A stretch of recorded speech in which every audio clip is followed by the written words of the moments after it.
Bendiciones para todos. Hoy continuamos en esta serie del matrimonio bíblico y en esta entrega profundizaremos puntualmente en lo que hemos llamado los elementos constitutivos del matrimonio. Pedimos la bendición a Dios, porque Él es nuestro pastor y nuestro maestro, para que sea guiándonos en el conocimiento de su voluntad a través de su palabra. Espíritu Santo, te damos gracias porque eres tú, Dios, presente aquí en la tierra, en medio de nosotros, en nuestros corazones. Tú eres llamado el Espíritu de verdad, el cual nos guiará a toda verdad. Por eso pedimos tu dirección, porque tu palabra dice que los que son guiados por tu Espíritu, esos son hijos de Dios. Y los hijos de Dios que son guiados por tu Espíritu son guiados a tu verdad. Te pedimos esa guianza maravillosa, pero no solamente eso, sino que nos ayudes para tener el corazón bien dispuesto, el corazón dispuesto a ser guiado, porque tú puedes dar dirección, pero tal vez nosotros pudiéramos rehusarnos a seguirla. Anhelamos tener el corazón dispuesto para seguir la dirección, las directrices que tú estableces en tu palabra para que nosotros sigamos. Te pedimos con toda humildad, Señor, alumbra nuestro entendimiento, danos sabiduría, que se caigan hoy los argumentos, que se derribe toda altivez que se levanta en contra del conocimiento de ti, llevando cautivo todo pensamiento a la obediencia a tu palabra.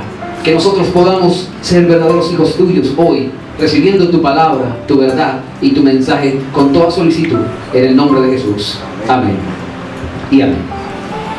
Hasta aquí hemos sustentado ampliamente que el matrimonio bíblico es un hecho espiritual. Téngalo presente de esta manera: es un hecho espiritual, el cual no es constituido por un orden civil o por orden religioso que dicte u oficie un hombre, sino que es esa relación o vínculo espiritual mediante el cual dos seres se hacen uno, y que es Dios mismo, lo hemos visto también, que es Dios mismo quien lo ha establecido a través de las leyes espirituales que Él mismo instituyó.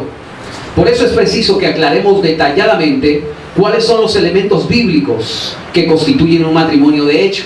Decía al principio que el matrimonio es un hecho espiritual. Y entonces digo que es necesario, es preciso aclarar, escuche esto, detalladamente cuáles son los elementos bíblicos, que constituyen un matrimonio de hecho. Y deseo hacer la aclaración del por qué uso el término extraído del argot legislativo de relación marital de hecho. Y es porque bíblicamente, cuando se da lugar a estos hechos que describiremos a continuación como elementos constitutivos del matrimonio, los cuales Dios mismo determinó, entonces podemos decir que ha tenido lugar efectivamente el hecho del matrimonio. ¿Me hago entender?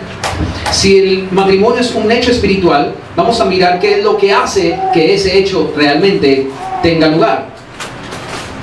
Hemos hablado de que no es una ceremonia, que no es un acto civil. Entonces la Biblia tiene que sernos clara en torno a cómo se concibe, cómo se da lugar a que un matrimonio exista. Y la Biblia es puntualmente clara en torno a este respecto.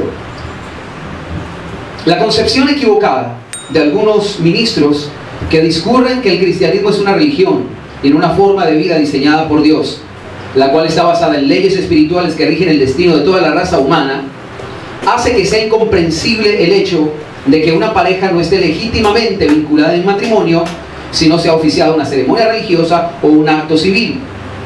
Pero cuando vemos la palabra de Dios en su real contexto y dimensión, la cual es un manual de vida y no un decálogo religioso, entonces comprenderemos que lo que Dios quiere a través de su palabra es darnos instrucciones para desarrollar nuestra nueva vida en Cristo en un ámbito espiritual, clarificándonos todas las influencias, escuche esto, clarificándonos todas las influencias y leyes espirituales que se ejercen sobre el hombre en esta nueva forma de vivir llamada cristianismo. Asimismo, entenderemos, por ejemplo, que el matrimonio no es un rito o ceremonia religiosa, sino un vínculo espiritual regido por leyes de tipo espiritual, las cuales comprometen toda la vida del creyente, incluida su salvación. Por eso la comprensión de este hecho es un asunto muy serio. Estoy leyendo de manera literal el libro que prontamente saldrá a publicación, El matrimonio bíblico, que es un estudio profundo de este tema que hemos venido desarrollando. Hay muchas cosas que por cuestión de tiempo no puede salir en esos videos, pero el libro prontamente será publicado para que podamos profundizar un poco más. Quiero decir que algunas personas tal vez no tienen la concepción clara de lo que es la vida cristiana. La vida cristiana no es una religión, es una forma de vida. El cristianismo es una forma de vida, no es una religión. Y la persona que concibe el cristianismo como una forma de vida, entonces concebirá la Biblia no como el decálogo religioso de su doctrina religiosa, sino como el manual de vida, el manual de funciones que Dios, el Creador, ha dejado a los hombres para que a través de este libro puedan vivir la vida que Dios prometió que nosotros deberíamos vivir. Entonces, incluir al cristianismo dentro de las religiones es sencillamente degradar la palabra de Dios, porque Dios no ha creado ninguna religión. No pertenecemos a una religión. Somos cristianos, seguimos el cristianismo, seguimos la forma de vida que se llama cristianismo, que está descrita en esta palabra. Ahora bien, Dios ha diseñado esa forma de vida y está descrita en esta palabra. Esta forma de vida está basada en leyes espirituales que rigen el destino de toda la raza humana, estaba diciendo. Ahora, el hecho de que no pueda ser comprendido esto y de que una pareja tal vez no lo entienda, el inconveniente con esto es que para algunas personas puede ser que no estén casadas legítimamente. Para algunas personas pueden decir que no están casadas o vinculadas legítimamente en matrimonio si no se ha oficiado una ceremonia religiosa o un acto civil. Pero decía que cuando vemos la palabra en su real contexto y dimensión, el cual es de un manual de vida, entonces comprenderemos que lo que Dios quiere a través de su palabra es darnos, escuche esto, instrucciones claras y precisas para desarrollar nuestra nueva vida en Cristo, que es de naturaleza espiritual. 1 Corintios capítulo 2 dice que nosotros no hemos recibido el espíritu del mundo, sino el espíritu que proviene de Dios, para que sepamos lo que Dios nos ha concedido. Le voy a leer el pasaje de 1 Corintios capítulo 2 y le leo en el versículo 12. Y nosotros no hemos recibido el espíritu del mundo, sino el espíritu que proviene de Dios, para que sepamos lo que Dios nos ha concedido.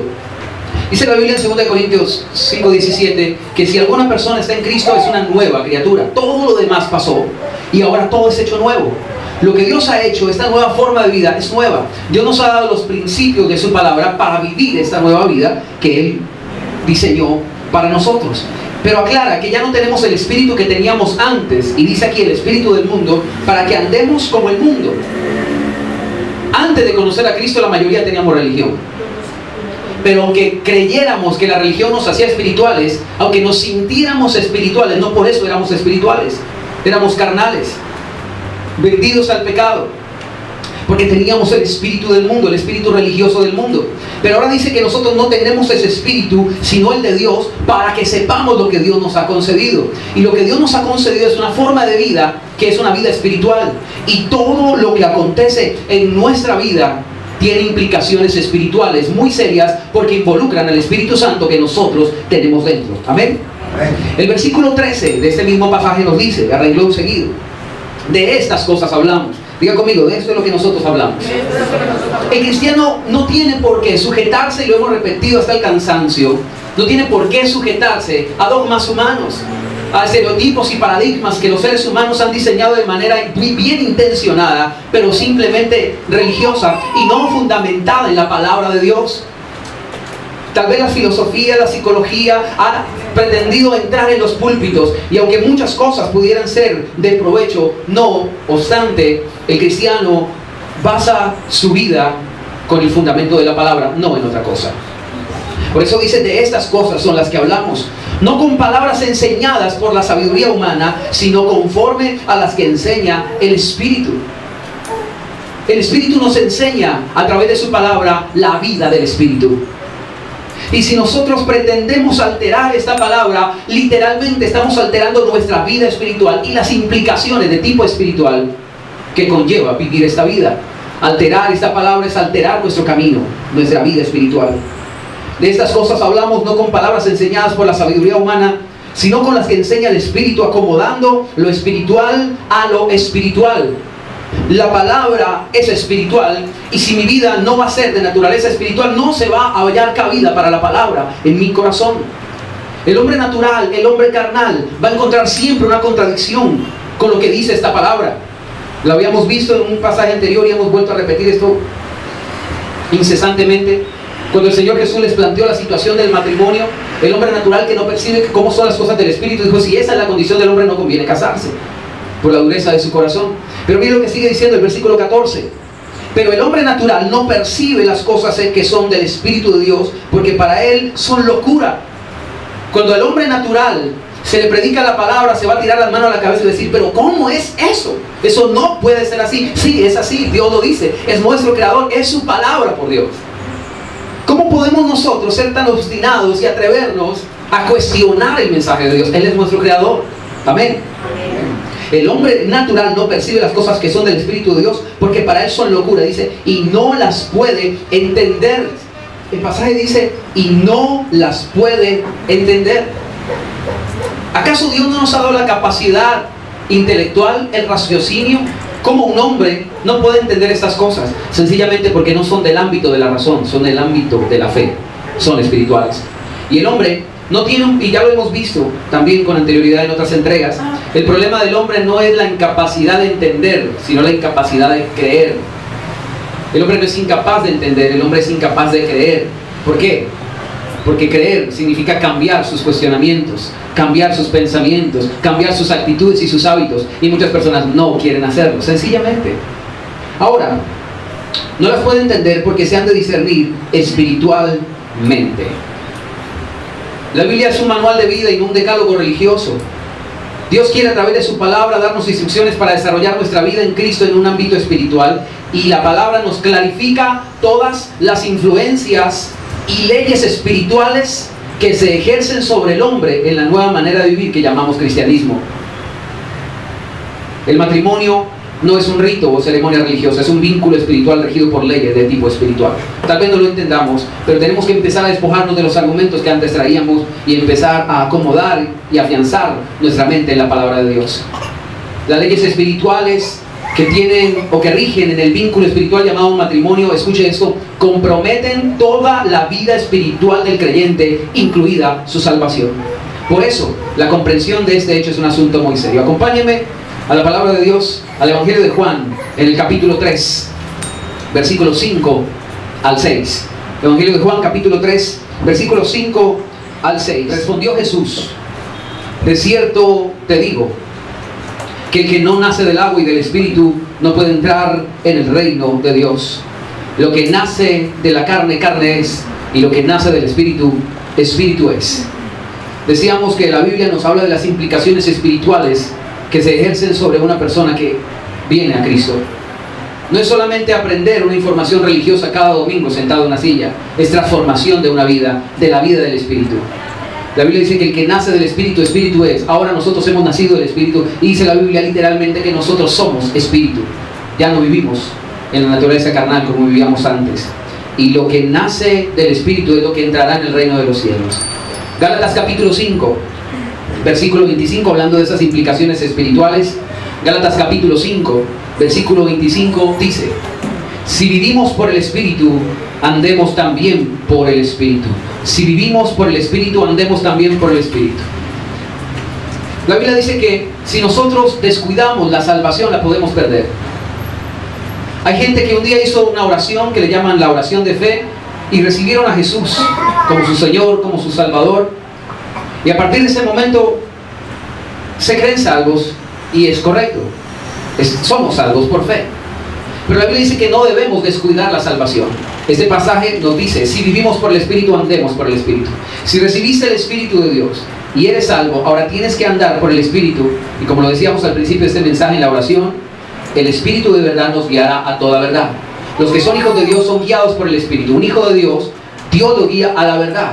Cuando te enfrentes o te encuentres con la verdad, probablemente tengas una confrontación con ella, porque tu corazón, dice la Biblia en Romanos capítulo 7, no va a querer sujetarse a ella. Tú vas a decir, eso no es así, no es así. Y cuando tengas esa lucha entre tu mente carnal y tu espíritu o el Espíritu de Dios, tu decisión es vivir por el Espíritu y andar en el Espíritu. Es decir, llevar cautivo todo pensamiento a la obediencia a Jesús. Aunque creas que no es así, aunque tengas una opinión al respecto, aunque digas, no, esto no me parece, esto no me gusta, esto no quisiera, tu plan o el plan de Dios sobre tu vida es que obedezcas a la palabra para que seas salvo, para que vivas por el Espíritu.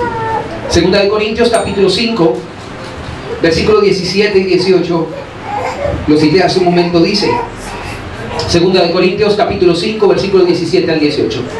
De modo que si alguno está en Cristo, ¿cuántos están en Cristo? Dice, si alguno está en Cristo es una nueva criatura. Todas las cosas viejas pasaron y todas son hechas nuevas, entiéndelo. Y escuche, y todo esto proviene de Dios. Por favor, subraye esto. Por favor, subraye. Este versículo 18 es importantísimo. Y todo esto proviene de Dios. Si tú quieres alterar esto, te estás metiendo con lo que proviene de Dios. Tienes una nueva naturaleza espiritual y todo lo que hagas tiene implicaciones espirituales, porque esta nueva vida proviene de Dios. Romanos capítulo 12, versículo 2. Romanos capítulo 12, versículo 2. No os conforméis a este mundo. Subraye por favor, no os conforméis a este mundo, no os conforméis a este mundo. El que es nuestro Salvador no es de este mundo. Jesucristo dijo en Juan capítulo 18, si no me equivoco, yo no soy de este mundo, mi reino no es de este mundo, dijo el Señor. Y en Mateo capítulo 6 nos enseñó a orar, venga a nosotros tu reino. Él dijo, yo no soy, mi reino no es de este mundo, y nos enseñó a orar, venga a nosotros tu reino. Nosotros, si queremos vivir en el Evangelio, si queremos vivir en el reino, la Biblia dice que el que no nace de nuevo no puede entrar en el reino. Si queremos vivir ese reino, tenemos que ser esas nuevas criaturas y amoldarnos a esa nueva forma de vida en ese reino espiritual. Dice, no os conforméis a este mundo, sino transformados por medio de la renovación de vuestro entendimiento. Hay algunas personas que han dejado algunas cosas de este mundo, los vicios y muchas cosas, muchos malos hábitos. Pero algunas personas, por el hecho de que no fuman, por el hecho de que no consumen droga, por el hecho de que no ingieren alcohol, piensan que ya son cristianos porque van a una iglesia. Pero algunos lastimosamente en su mente siguen guardando ciertos argumentos que son contrarios a la vida espiritual que describe la palabra, y que por el contrario se sujetan a los fundamentos o los rudimentos de este mundo. La Biblia dice que la persona que se conforma a este mundo es la persona que no ha renovado su entendimiento conforme a la palabra de Dios. No se conforme en este mundo, sino transfórmese. La transformación verdadera de un cristiano comienza en la inconformidad con los argumentos de este mundo y renovarse su mente en la palabra de Dios. Así pues, hemos visto todas las influencias que se ejercen sobre el creyente, y una de las tal vez que más resalta es la que está escrita en Gálatas capítulo 6, versículos 7 al 8. Gálatas capítulo 6, versículos 7 al 8. Digo que más resalta porque sencillamente en esto está descrita la vida espiritual del creyente. Dice el pasaje, Gálatas 6, 7. No os engañéis, Dios no puede ser burlado. Todo lo que el hombre siembre, eso también cosechará. Porque el que siembra para su carne, de la carne segará corrupción. Pero el que siembra para el Espíritu, del Espíritu segará vida eterna. Aquí no está hablando de felicidad. Aquí no está hablando de sentimientos pasajeros, de emociones de momento.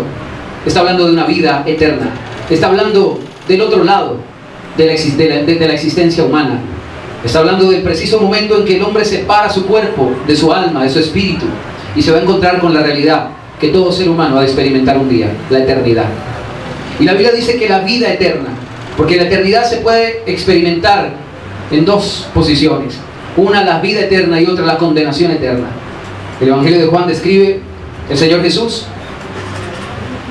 que unos se levantarán en la resurrección para resurrección de condenación y otros para resurrección de vida. Jesucristo mismo dice que todos van a resucitar, todos. Los muertos serán levantados, y unos para resurrección de condenación. Qué cosa terrible es que una persona despierte del otro lado para ser condenado. Pero aquí dice que el que ciega vida eterna, que el que cosecha vida eterna, es aquel que en el tiempo de su vida terrena sembró para el espíritu, no para la carne. En la carne está la religiosidad, los argumentos religiosos y tantos deseos malos, insanos de la palabra, que la palabra nos describe, que son de la carne, entre ellos el adulterio y la fornicación. Una persona que siembra para la carne, dice la Biblia tajantemente, que va a cosechar corrupción. Y aclara el pasaje, Dios no puede ser burlado. Nadie puede cambiar esto, nadie. Por eso el pasaje también dice, no se engañen. A Dios no podemos engañarlo. Somos nosotros mismos los que nos engañamos. Veamos la siguiente cita bíblica, en la que un ángel del cielo se pronuncia de parte de Dios Y nos muestra que la palabra de Dios no es un libro de liturgia religiosa, sino un manual de vida. Hechos de los Apóstoles capítulo 5. Hechos capítulo 5, versículos 18 al 20. Dice: y echaron mano a los apóstoles y los pusieron en la cárcel pública. Pero un ángel del Señor, abriendo de noche las puertas de la cárcel y sacándolos, dijo: y puestos en pie en el templo, anunciad al pueblo todas las palabras de esta vida. Subraye, por favor, no de esta religión, subraye las palabras de esta vida. Un ángel del cielo, hablando de parte de Dios, dice: estas son palabras de vida, no de un decálogo religioso. Esto proviene de Dios, ya lo leímos en 1 Corintios capítulo 2. Esta es una forma de vida que Dios diseñó. El hombre no puede alterar. El hombre no puede cambiarla. Dios diseñó esta forma de vida, y lo que nos corresponde a nosotros, si queremos vivir, es ajustar nuestro estilo de vida a esta forma de vida que Dios diseñó, y no solamente diseñó, sino que compró para nosotros con la sangre de Jesús en la cruz. A continuación, veremos que hay conceptos equivocados que están surgiendo desde los púlpitos. Conceptos equivocados de la vida traen formas de vida incorrecta. Conceptos equivocados de la vida traen formas de vida incorrecta. Si yo te predico las palabras de esta vida no basado en este libro, no te estoy predicando esta vida. La vida que Jesús prometió está descrita aquí. Toda obediencia me conduce a una bendición. Toda obediencia me conduce a vivir la promesa de Dios. Jesús prometió vida en abundancia, una vida eterna, una vida en el cielo, junto a Dios para siempre, donde no hay tristeza, ni dolor, ni llanto, ni sufrimiento, ni aflicción. Para vivir esa vida que Jesús prometió, necesitamos recibir estas palabras, que son las que la describen. Pero si desde este púlpito, desde cualquier púlpito, alguien predica algo que no está basado en este libro, escuche, no es esa vida que Jesús prometió la que vas a recibir. Conceptos equivocados de la vida traen formas de vida incorrecta. Muchos ministros de la palabra han aprendido sus conceptos doctrinales por replicación, por repetición. Lo que un ministro escuchó decir a otro, sencillamente lo repitió y así siguió la cadena. Muchos ministros han aprendido sus conceptos doctrinales por replicación o repetición, y no por escudriñar prudente, responsable y juiciosamente las Sagradas Escrituras. Ellos insisten proponiendo fórmulas que en apariencia brindan solución terrena a alguna situación de tipo marital, pero que conllevan grandes consecuencias desastrosas espiritualmente hablando. Las soluciones simplistas o superficiales que se proponen hoy en día, que suelen parecer salomónicas, pero realmente son torcidas y perversas. El Señor Jesucristo dijo que el que halle su vida en este mundo la perderá, pero el que la pierda por amor a Él y de su palabra, dice, para vida eterna la guardará. Acompáñenme a Mateo capítulo 16, versículo 24. Mateo capítulo 16, versículo 24 al 27. Entonces Jesús dijo a sus discípulos: si alguien quiere venir en pos de mí, ¿cuántos quieren seguir a Jesús? Amén. Jesús dice: si alguien quiere venir en pos de mí, niéguese a sí mismo, tome su cruz y sígame. Para poder seguirlo hay condiciones. Él dice: niégate. ¿Sabe qué significa? Que tú retraigas de ti, de tus propios pasos, tus propios conceptos. Que no decidas vivir bajo las fórmulas especulativas de vida que tú tienes almacenadas en tu corazón, seguramente porque alguien te las transmitió, pero no están basadas en la palabra de Dios. Abstente de eso, es lo que Él dice. Sígame, versículo 25, porque todo el que quiera salvar su vida la perderá. Por favor, subrayen. Yo sé que este no es un versículo predicado muy usualmente, pero es necesario volver a los fundamentos de la palabra de Dios, porque esos mismos fundamentos que nos trajeron a la salvación nos van a mantener en la salvación.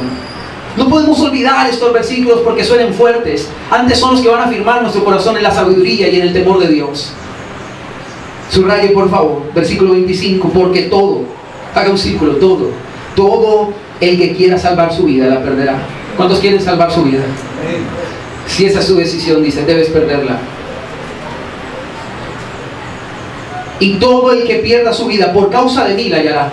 El que pierda su vida por causa de mí la hallará.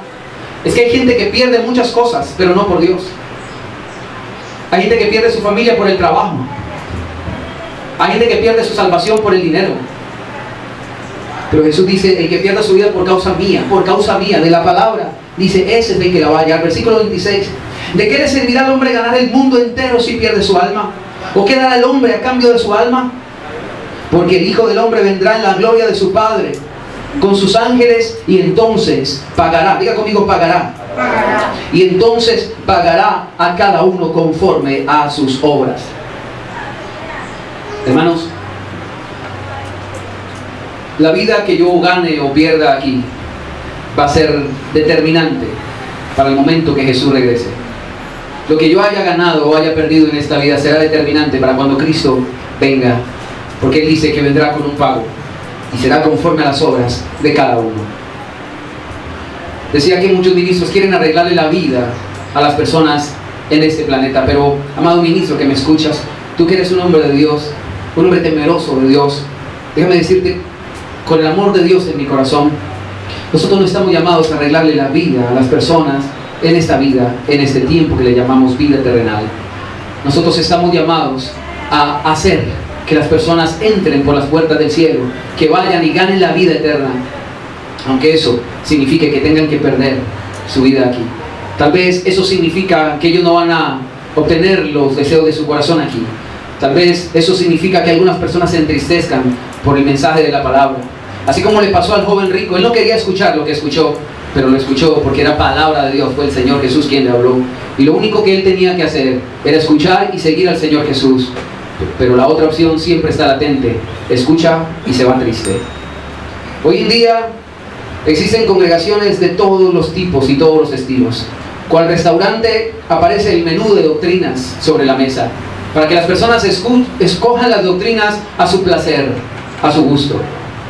Pero la iglesia del Señor Jesucristo no es algo semejante. No podemos permitirnos semejante, no lujo, sino abuso. Porque el abuso religioso de muchos ministros, que aunque tienen buenas intenciones, aclaro, a causa de la ignorancia de la dimensión espiritual que el tema del matrimonio envuelve, crean confusión y caos en la vida espiritual de los creyentes. Y con el pasaje de Mateo 23, cuando el Señor Jesús le dijo a los escribas que andaban recorriendo el cielo y la tierra para buscar un seguidor, decía el Señor que cuando lo hallan, lo hacen 2 veces más hijo del infierno que ellos, y ni ellos entran, ni dejan entrar a los que vienen entrando. Eso está en Mateo capítulo 23, versículo 15.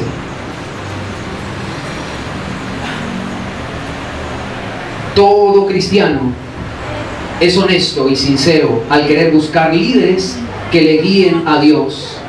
Todo cristiano es honesto y sincero al querer buscar líderes que le guíen a Dios y se congregan confiadamente en lugares para que alimenten su fe.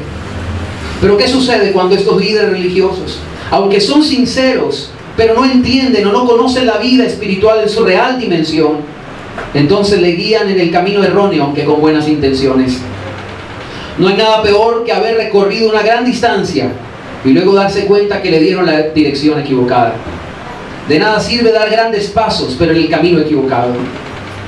El ministro que aprende su doctrina por replicación, por repetición de haberlo oído a otros, y no estudia profundamente las Escrituras para persuadirse de la verdad, entonces traerá consejos sinceros, pero equivocados. Buena intención, pero mala instrucción. Edificará una torre, pero no fundamentada en la roca, sino en la arena.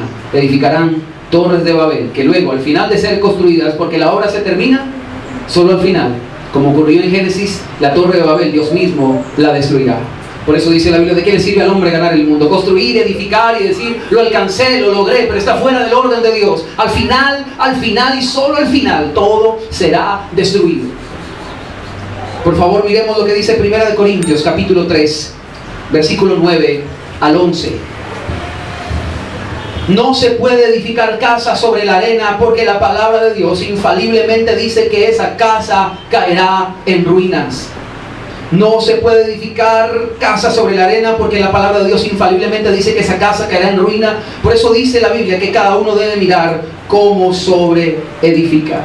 1 Corintios capítulo 3, versículo 9 al 11. Porque nosotros somos colaboradores de Dios, dice Pablo. Nosotros los ministros somos colaboradores. Descomponga la palabra, colaborador, laboramos juntamente con Dios en esto. Porque nosotros somos colaboradores de Dios y vosotros, el pueblo de Dios dice, sois labranza de Dios, edificio de Dios. Los creyentes son esa ciudad que aparece en Apocalipsis descrita como la Nueva Jerusalén. Porque el profeta le dice, el ángel le dice, ¿quieres que te muestre la novia? Y le muestra una ciudad que desciende. Aquí dice que el pueblo de Dios es un edificio de Dios, una edificación, una ciudad bendita, la ciudad de Dios. No podemos edificar una ciudad conforme al estilo del mundo, sino conforme al diseño establecido por Dios. Él es el perfecto arquitecto. Versículo dice 10, conforme a la gracia de Dios que me ha sido dada, yo, dice Pablo, como perito arquitecto, puse el fundamento y otro edifica encima. Pero cada uno, por favor subraye, pero cada uno mire cómo sobreedifica. Cada uno, no solamente le habla a los ministros, le habla a todos los creyentes, porque los ministros somos colaboradores, pero el pueblo de Dios es labranza y es edificio de Dios. Cada uno mire cómo edifica. Si un ministro le dio un mal consejo, si un ministro le impartió mala doctrina, usted, aunque el ministro es responsable, usted y solo usted también es responsable de lo que le sucede a su vida espiritual. Porque muchas personas, muchos cristianos, no estudian la palabra de Dios y se dejan manipular por estas verdades a medias que se predican usualmente. Y el responsable sobre tu vida eres tú. Dice que cada uno dará cuenta a Dios de sí. Cada uno dará cuenta a Dios de sí. Y este pasaje es en Romanos capítulo 14, versículo 12. Romanos 14, 12 dice, pero cada uno dará cuenta a Dios de sí. Cada uno. El ministro que tergiversa la palabra rendirá cuenta a Dios por ello. Pero la persona que decidió aceptar la mentira por no acercarse a la palabra de Dios, tenía un corazón humilde y sujetarse a ella también. Cada uno mire cómo sobreedifica. Versículo 11. Nadie, diga conmigo nadie. Nadie puede poner otro fundamento que el que está puesto, el cual es Jesucristo. Una casa edificada sobre la roca, una casa edificada sobre la arena. La Biblia lo dice en Mateo capítulo 7. Una puede ser edificada, pero va a caer. Es edificada, pero va a caer. Y solamente la que va a permanecer para vida eterna es la que es edificada en la palabra de Dios, en Jesucristo mismo. A continuación estudiaremos los 3 elementos constitutivos del matrimonio bíblico. Los 3 elementos constitutivos del matrimonio bíblico. Cuando me refiero al matrimonio bíblico, me refiero a lo que la Biblia dice que es matrimonio. Y cuando estos elementos están presentes, entonces decimos que ha tenido lugar el hecho del matrimonio bíblicamente hablando. Ya hemos visto lo que los hombres opinan del matrimonio, pero lo que la religión opina del matrimonio, pero necesario es, imperativo que nosotros profundicemos en las Escrituras y veamos lo que Dios mismo, Dios nuestro Creador, nos dice de lo que es el matrimonio. Estudiaremos los 3 elementos constitutivos del matrimonio bíblico a partir del pasaje de Mateo capítulo 19, versículo 4 al 5, en donde, aclaro, es el mismo Señor Jesús quien nos aclara en detalle esos elementos. Por lo cual, cuando se dan estas condiciones, tiene lugar el hecho del vínculo espiritual regido por las leyes espirituales de Dios, llamado matrimonio. Analicemos el siguiente versículo bíblico, Mateo capítulo 19, versículo 4 al 6. Él, respondiendo, les dijo: ¿no habéis leído que el que los hizo al principio, hombre y mujer los hizo? Y dijo: por esto el hombre dejará a padre y madre y se unirá a su mujer, y los dos serán una sola carne. Así que no son ya más 2, sino una sola carne. Por tanto, lo que Dios juntó, no lo separe el hombre. Primer elemento. Vamos a entrar a analizar este versículo. Vamos a desglosarlo punto por punto. Quiero aclarar nuevamente, no es mi concepto, no es mi propia opinión. Estamos analizando el versículo que aclara cuando existe un matrimonio bíblico. Así como la oración que se conoce comúnmente en América Latina del Padre Nuestro, no es un rezo, porque tradicionalmente nos enseñaron a rezar: Padre nuestro que está en el cielo, santificado sea tu nombre, venga a nosotros tu reino, etcétera, etcétera. El mismo pasaje de Mateo capítulo 6, donde describe esa oración, el Señor Jesús aclara y dice: no uséis vanas repeticiones. Donde está el Padre Nuestro, Jesús mismo dice: no usen vanas repeticiones. O sea, el Padre Nuestro no es para repetirlo. Entonces, ¿por qué el Señor Jesús dijo: vosotros oraréis así? Y luego dice que no repitamos. Es porque el Padre Nuestro no es un rezo, sino una oración modelo. Quien quiera aprender a orar, debe aprender a desglosar cada palabra del Padre Nuestro, y así entenderá cuál es el modelo legítimo de una oración eficaz. De la misma forma, no podemos nosotros pretender llamarle matrimonio a una ceremonia sencillamente porque sí. Tenemos que profundizar en las Escrituras para ver qué es aquello a lo que Dios en su palabra llama matrimonio. El primer elemento constitutivo: dejar casa paterna. Dejar la casa, y subraye por favor, paterna. Esto es importante, importantísimo. Repito el versículo 5. Jesucristo dice allí, y dijo: por esto el hombre dejará padre y madre. ¿Qué tiene que dejar? Padre y madre. El versículo de Mateo dice: él respondiendo les dijo: ¿no habéis leído que el que los hizo al principio? Estamos hablando del modelo original, no el que permitió la ley de Moisés, que avalaba la dureza del corazón del hombre. El modelo primigenio, el modelo original, el que Dios estableció y que Jesús ahora mismo reivindica del matrimonio, es el que estamos analizando. Primero, bueno, aquí hay otros elementos que no quise tener en cuenta, pero los voy a aclarar por causa de las personas que lo están viendo. Dice: no habéis leído el que los hizo al principio, hombre y mujer los hizo. Deja claro que el matrimonio no es entre parejas del mismo sexo, ¿ok? Deja claro, eso no lo quiero tomar como elementos constitutivos, aunque corresponde, ¿ok? Pero no es el enfoque que quiero darle.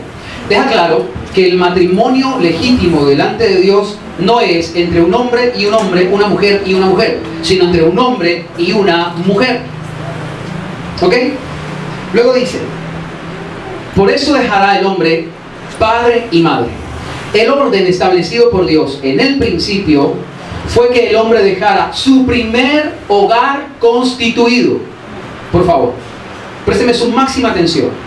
Esto es muy importante. El modelo que Dios estableció para el matrimonio es este: el hombre se va a convertir en marido de su mujer cuando deja su primer hogar constituido, el cual está conformado por sus padres y hermanos, y se une a su mujer, conformando así un nuevo hogar. Este es el diseño original.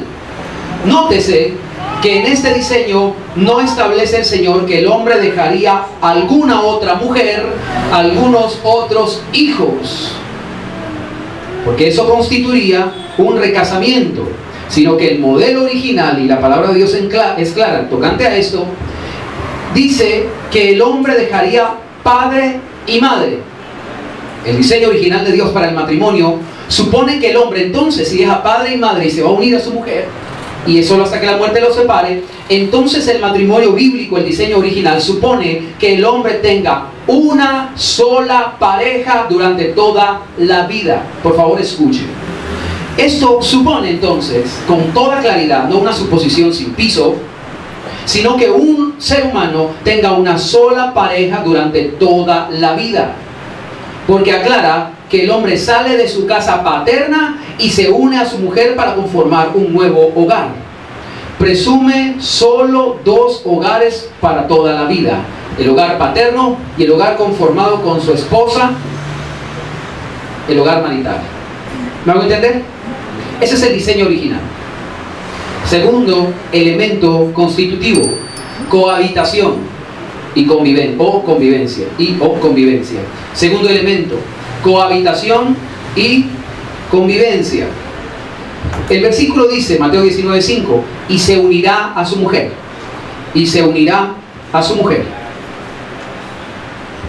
Cuando el hombre y la mujer dejan cada uno el seno de su propio hogar, o sea, el de sus padres, para convivir el uno con el otro, según ese versículo, unirse, convivir, y obviamente esto supone vida íntima, vida sexual, la consumación de esa relación sexualmente, entonces se considera la conformación de un nuevo hogar o matrimonio. Este es un aspecto que la doctrina católica y muchos ministros cristianos condenan llamándolo amancebamiento, concubinato, unión libre o hasta adulterio. Pero la Biblia dice que el hombre deja a su padre, deja a su madre, se une a su mujer, no solamente sexualmente, también, obviamente, ya vamos a hablar del tercer elemento, ese es la relación sexual, pero se unen a convivir, tienen un tiempo juntos, se une a su mujer, es uno de los elementos constitutivos. Algunos lo llaman amancebamiento, concubinato, unión libre o hasta adulterio. Por causa de que, le llaman así por causa de que no se haya celebrado un acto civil o religioso previamente, y ya entraremos a explicar luego con detalles más a este respecto. Ahora, el tercer elemento constitutivo del matrimonio bíblico es la relación sexual consumada. Relación sexual consumada. Mateo capítulo 19, versículo 5 al 6. Mateo capítulo 19, versículo 5 al 6 dice: y se unirá a su mujer, y los dos serán una sola carne. Subraye, así que no son ya más dos, sino una sola carne. Quiero tomar el mismo pasaje, pero que se encuentra en Marcos capítulo 10, versículos 7 al 8. Marcos capítulo 10, versículos 7 al 8. Dice el Señor Jesús allí: por eso dejará el hombre a su padre y a su madre, y se unirá a su mujer, y los dos serán una sola carne. Así que no son ya más dos, sino uno. Así que no son ya más dos, sino uno. Y aclara, versículo 9: por tanto, lo que Dios juntó, no lo separe el hombre. Aquí dice, así que ya no son más dos, sino uno. No son ya más dos, sino uno.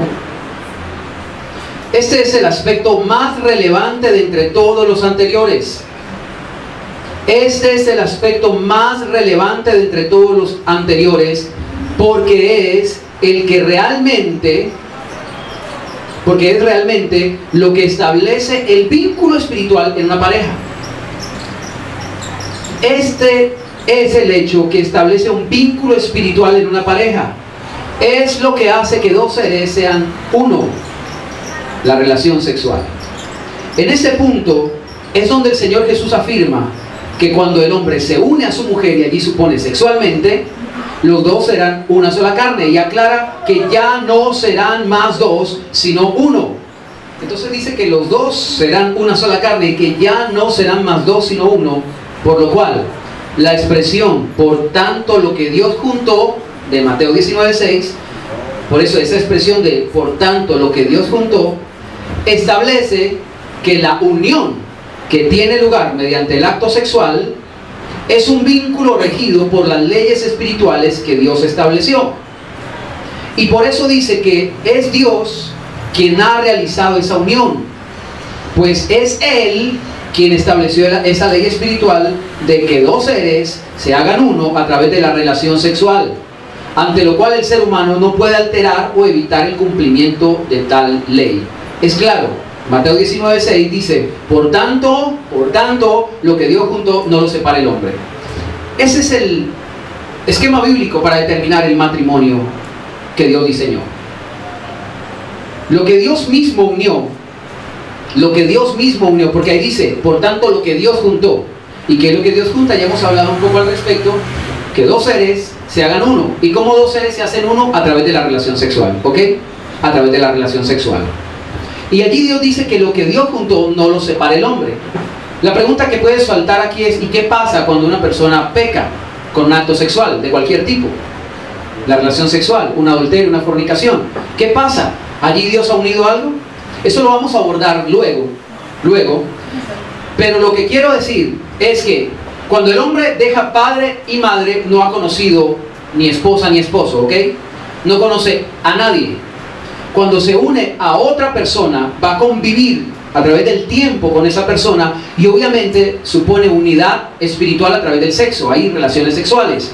Allí dos seres se convierten en uno solo. Eso es lo que Dios juntó, y dice la Biblia que no lo debe separar el hombre. Ahí están los tres elementos constitutivos del matrimonio.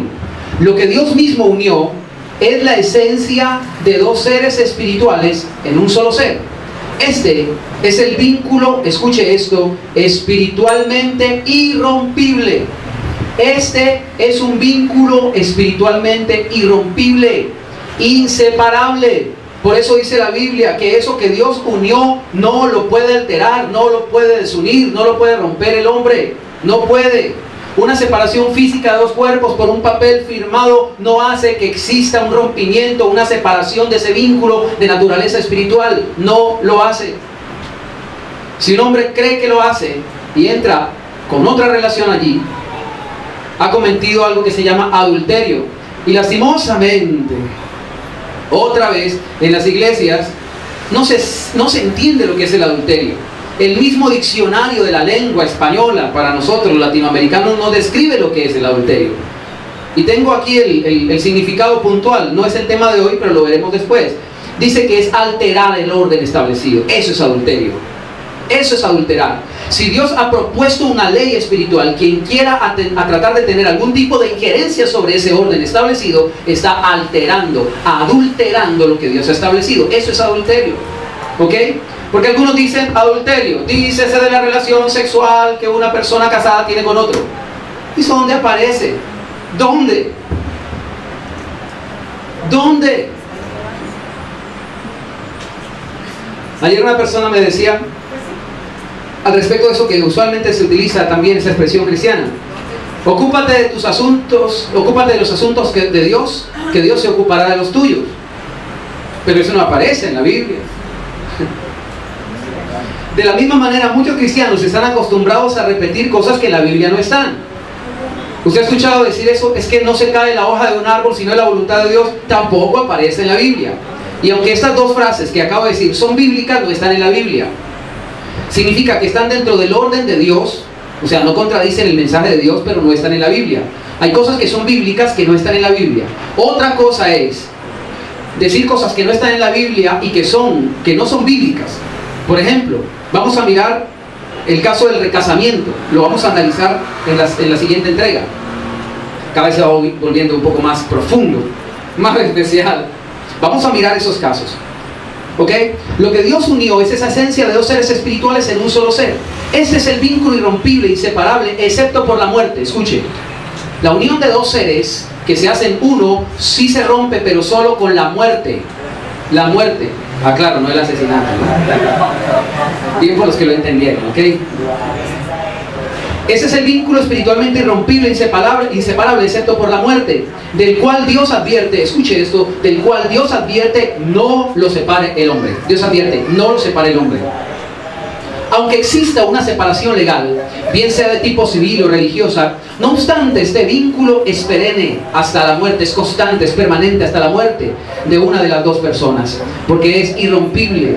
Escuche, no tiene intermisión de parte humana, es decir, el hombre no lo puede separar, porque es un vínculo espiritual regido por las leyes espirituales que Dios estableció y las cuales el hombre no puede alterar porque no tiene injerencia alguna sobre ellas, no es Dios.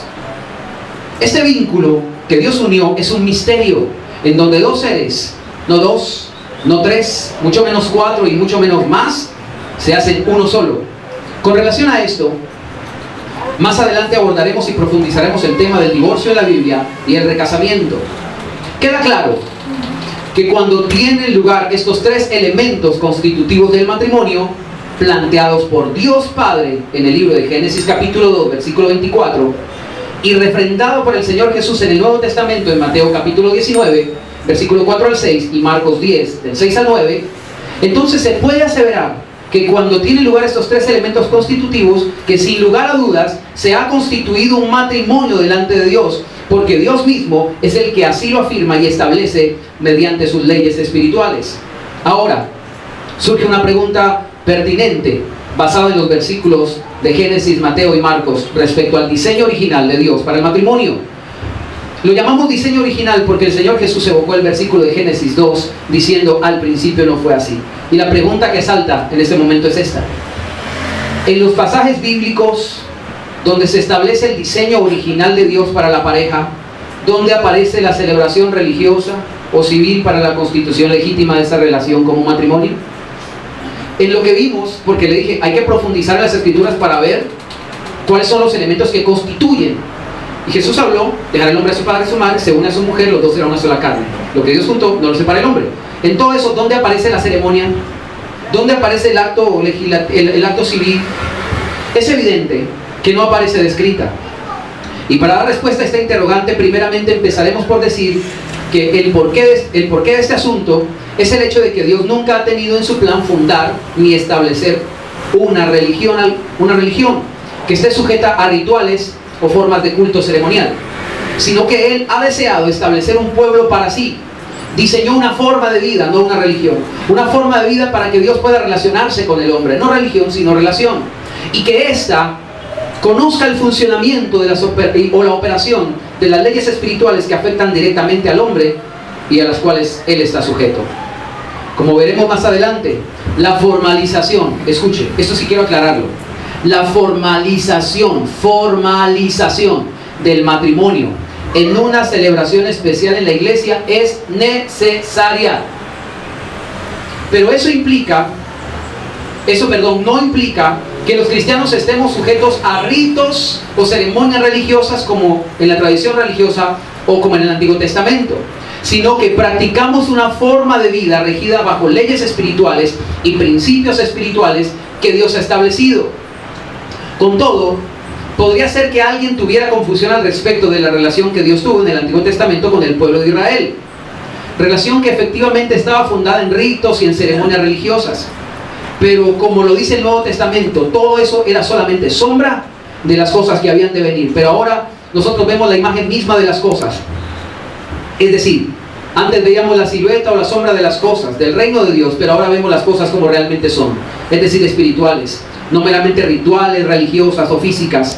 Y para poner un ejemplo práctico de esto, hay que decir que Dios no es que le agraden o que deseara un culto ritualista.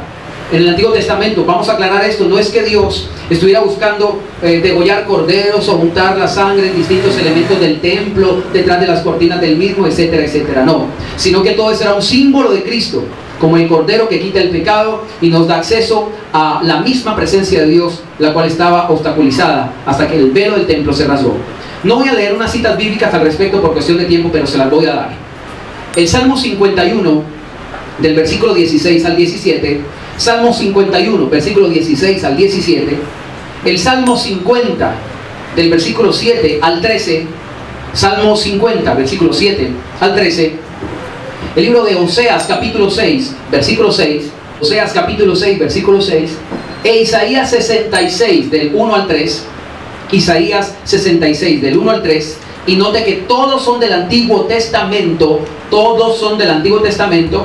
Allí hay personajes bíblicos que aún estando en el Antiguo Testamento entendieron que Dios ni pedía sacrificio ni quería eso. Lo que Dios quería era un corazón entregado a hacer su voluntad. Colosenses capítulo 2, versículo 16 al 17, leo esta cita, dice, Colosenses capítulo 2, versículo 16 al 17, por tanto nadie os critique en asuntos de comida o de bebida, en cuanto a días de fiesta, luna nueva o sábados, porque todo esto es sombra de lo que había de venir. Ya nosotros no estamos sujetos a ritos religiosos como en el Antiguo Testamento. Que nadie nos critique en ese respecto porque ya no lo vivimos. Hebreos capítulo 10, versículo 1. Hebreos capítulo 10, versículo 1 dice, la ley, entiéndase, el Antiguo Testamento, teniendo la sombra de los bienes venideros, no la imagen misma de las cosas. No la imagen misma de las cosas, nunca puede, por los mismos sacrificios que se ofrecieron continuamente cada año, hacer perfectos a los que se acercan. Aunque ese capítulo 10 dice la Biblia más adelante que Dios con una sola ofrenda, la de Jesús, hizo perfectos para siempre a los santificados. Entonces, no estamos sujetos a ritos. Segunda de Corintios capítulo 3, versículo 14 al 16, y ya estamos concluyendo. Segunda de Corintios capítulo 3, versículo 14 al 16 dice, pero el entendimiento de ellos se embotó, porque hasta el día de hoy, escuche, porque hasta el día de hoy, cuando leen el antiguo pacto, les queda el mismo velo sin descorrer, el cual por Cristo es quitado. Y aún hasta el día de hoy, cuando se lea Moisés, es decir, la ley, el Antiguo Testamento, el velo está puesto sobre el corazón de ellos, pero cuando se conviertan al Señor, el velo les será quitado. Hay gente que sigue a Jesús, pero todavía lo siguen con un velo, no entiende, piensan que esto es una religión, y piensan que hay que seguir liturgias religiosas. Y muchos cristianos han abandonado la sana doctrina por irse detrás de gente ritualista. Hoy han surgido tantas doctrinas que quieren volver a esclavizar a los creyentes en ritos judaicos y del Antiguo Testamento, pero nosotros no somos ritualistas. Alguien una vez que venía de Israel, un ministro, un pastor, me decía que quedó sorprendido porque hay una fiesta que los judíos hacen en Jerusalén, en Israel.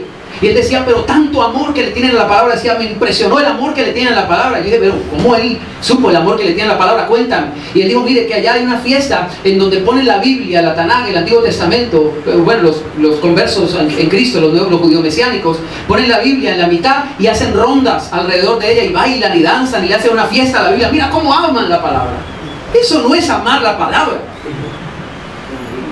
Eso es buscar, no sé, una ocasión de festejo por cualquier cosa. Eso no es amar la palabra. Besar este libro no me hace amarlo.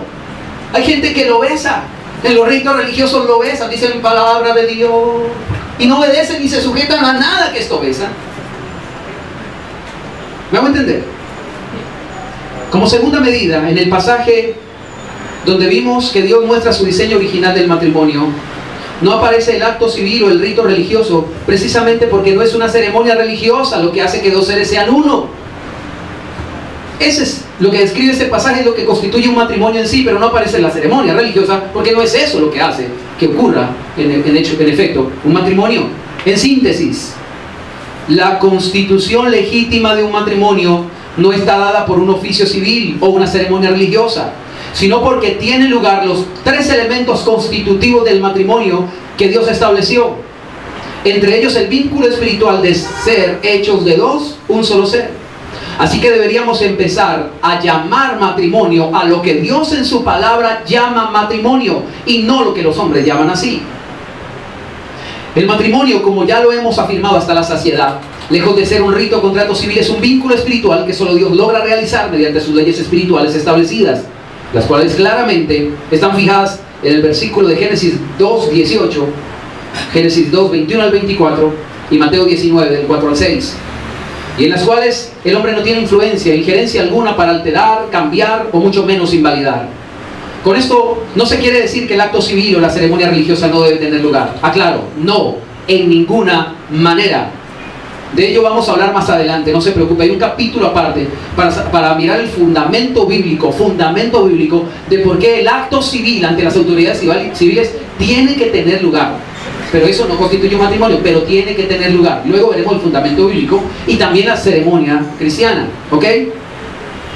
De eso hablaremos más adelante. Pues lo que se quiere resaltar aquí es el hecho de que ni en la celebración religiosa ni en el oficio civil se establece un vínculo espiritual entre dos personas para hacerse uno, lo cual es lo que Dios diseñó y une en el matrimonio. Lo que resulta realmente sorprendente es el hecho de que para muchos pastores, aunque se den en una pareja estos tres elementos constitutivos que el mismo Señor Jesús estableció en su palabra, si la pareja no ha efectuado una ceremonia bajo cualquier religión o un acto civil, entonces dicen que no están casados legítimamente. Dicen que no es un matrimonio constituido por Dios, aunque estén presentes en ellos estos tres elementos de tipo espiritual. Para que los hechos espirituales se apliquen sobre una persona no tiene que ser cristiano. Una persona que no es cristiano, si se une a otra persona que no es cristiana, los dos se hacen una sola carne. Eso es una ley espiritual, aquí y en la Conchinchina. Y los hechos espirituales, los tres elementos constitutivos del matrimonio que tienen lugar en una pareja, sea cristiana o no lo sea, para algunos ministros, aunque estén presentes esos elementos constitutivos, para algunos entonces dicen que el matrimonio no ha sido constituido por Dios o no están legítimamente casados. O también se atreven a decir que no es algo que Dios haya unido, contraviniendo abiertamente lo que estipula la palabra de Dios en torno a que es solo Dios el que hace de dos seres uno, gracias a las leyes que Él estableció. Voy terminando con estas porciones. La realidad bíblica que aplica para toda persona en el planeta Tierra, la realidad bíblica que aplica para toda persona en el planeta Tierra, ya sea hindú, musulmán, taoísta, hechicero, santero, católico, ateo o cristiano, por cuanto han sido creados por Dios, están regidos por las leyes espirituales que Dios, el creador de todo el universo, estipuló para todos los seres humanos desde el principio, es decir, desde Adán, desde Génesis capítulo 5, versículo 1 al 2. Entonces, lo que Dios unió, o sea, dos seres en uno, no lo hizo al fundar una religión en particular. Él no dijo los cristianos serán dos, se convertirán dos en un solo ser a través de una bendición de un ministro. No. Al principio Él creó la raza humana con leyes espirituales que pasan a toda la raza humana, porque todos los seres humanos están regidos por estas leyes espirituales que Dios estableció. Dios no lo hizo al fundar una religión en particular, sino como un vínculo espiritual que habría de regir a toda la humanidad por todas las generaciones. Por ello, no debe concebirse un matrimonio que Dios unió como una pareja que se sometió a una ceremonia cristiana en la iglesia, sino a toda relación de toda pareja, de toda religión, de toda cultura, en todo el orbe, en la cual haya tenido lugar los tres elementos constitutivos de un matrimonio en el diseño original que Dios estableció. Acompáñame por favor a el libro de los Hechos y vamos a terminar con este pasaje por hoy en esta entrega. Hechos de los Apóstoles, capítulo 17, versículo 26 al 28. Hechos capítulo 17, versículo 26 al 28. Dice la palabra de Dios al respecto de lo que le decía, que las leyes que Dios estipuló tienen cumplimiento en todos los seres humanos de todo el planeta, así no sean cristianos, ¿ok? Por eso no podemos decir, no, él no ha pasado por una ceremonia religiosa, entonces no está constituido legítimamente el matrimonio. Dice así: de una sola sangre ha hecho, o sea Dios, todo el linaje de los hombres, para que habiten sobre toda la faz de la tierra. ¿Quién hizo los hombres? ¿Todos los linajes? Dios. De una sola sangre ha hecho todo el linaje de los hombres para que habiten sobre toda la faz de la tierra. Y escuche, subraye por favor. Y les ha prefijado el orden de los tiempos, y subraye, y los límites de su habitación. ¿Sabe qué significa? El hombre, así no sea cristiano, tiene un periodo de vida porque Dios se lo estipuló. Antes Matusalén vivió 969 años porque Dios decía, el hombre va a llegar hasta esa edad. Pero un día Dios dijo, hasta los 80 máximo va a llegar. Hay algunas excepciones por la gracia de Dios, pero Dios dijo, su límite ya no va a ser más de 100 y pico de años. 80, 70, 90, 100. Por Dios. ¿Alguien conoce algún pariente que tenga más de 500 años? Nadie. Algunos aparentan, pero no. Y les ha prefijado el orden de los tiempos y los límites de su habitación para que busquen a Dios. ¿Para qué? Para que los hombres se pregunten, digan, ¿por qué es que antes se morían con tanto tiempo y ahora por qué no? Para que busquen a Dios y entiendan que Dios es el que les ha prefijado sus tiempos. Y todo lo que les influencia, Dios lo ha establecido. Para que busquen a Dios y en alguna manera, palpando, puedan hallarlo. Aunque ciertamente no está lejos de cada uno de nosotros, porque escuche, en Él vivimos, nos movemos y somos. Todo ser humano. Como algunos de vuestros propios poetas también han dicho, porque el linaje suyo somos. Génesis capítulo 1, versículo 27 al 28. Génesis 1, 27 al 28. Y creó Dios al hombre. A imagen de Dios lo creó. Varón y hembra los creó. Los bendijo Dios y les dijo, fructificad y multiplicaos. Llenad la tierra y sometedla. Ejerced potestad sobre los peces del mar, las aves de los cielos y todas las bestias que se mueven sobre la tierra. Creó Dios al hombre, varón y hembra. Y luego les dijo, fructificad, multiplicaos y llenad la tierra. Todos los seres humanos vienen desde Adán, del primer hombre, y la ley espiritual que dejará el hombre a su padre y a su madre, que Dios le dio a Adán, pasó a todos los hombres para que se conviertan en uno solo cuando se unen a su mujer. Vamos a dejarlo hasta allí.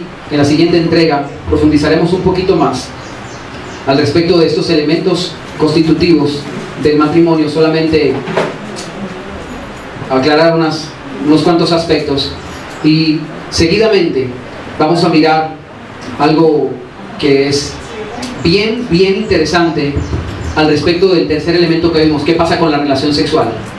Vamos a hablar de la unión intrínseca que da lugar al matrimonio, de la ligadura espiritual que ocurre en la relación sexual. La Biblia habla de la ligadura. Vamos a mirar los significados y el significado de las palabras, o mejor, la descripción etimológica, el origen de la palabra cónyuge, esposo, marido, etcétera, etcétera, etcétera, para que miremos lo que dice la palabra al respecto. Vamos a mirar también al respecto de lo que es el adulterio, la fornicación. Así que siga pendiente de esta serie y no se pierda ninguno de estos mensajes que seguiremos predicando. Te damos gracias, Padre bendito, Padre santo, porque tu palabra es bendita por los siglos. Ella es nuestra vida. Tú dijiste que en ti estaba la vida, y en tu palabra, Señor, la que te describe a ti, encontramos esa vida. Tú prometiste vida en abundancia, esa vida eterna y gloriosa que tú has venido a darnos está escondida, Señor, en esos tesoros maravillosos descritos en esta verdad. Te damos gracias e invocamos nuestra alma delante tuyo para pedirte que tú nos guíes en tu sabiduría, en tu inteligencia, para vivir conforme a todos estos principios que hemos aprendido en esta ocasión. Bendice a cada persona que está viendo este video, donde quiera que se encuentre, que la sabiduría de tu Espíritu Santo le acompañe y que pueda correr libremente este mensaje, como dice tu palabra, para que la palabra de Dios corra y sea glorificada de manera libre, que pueda alcanzar a muchas personas con esta verdad, porque tú dijiste, Señor, conoceréis la verdad y la verdad os hará libres. En el nombre de Jesús, amén y amén.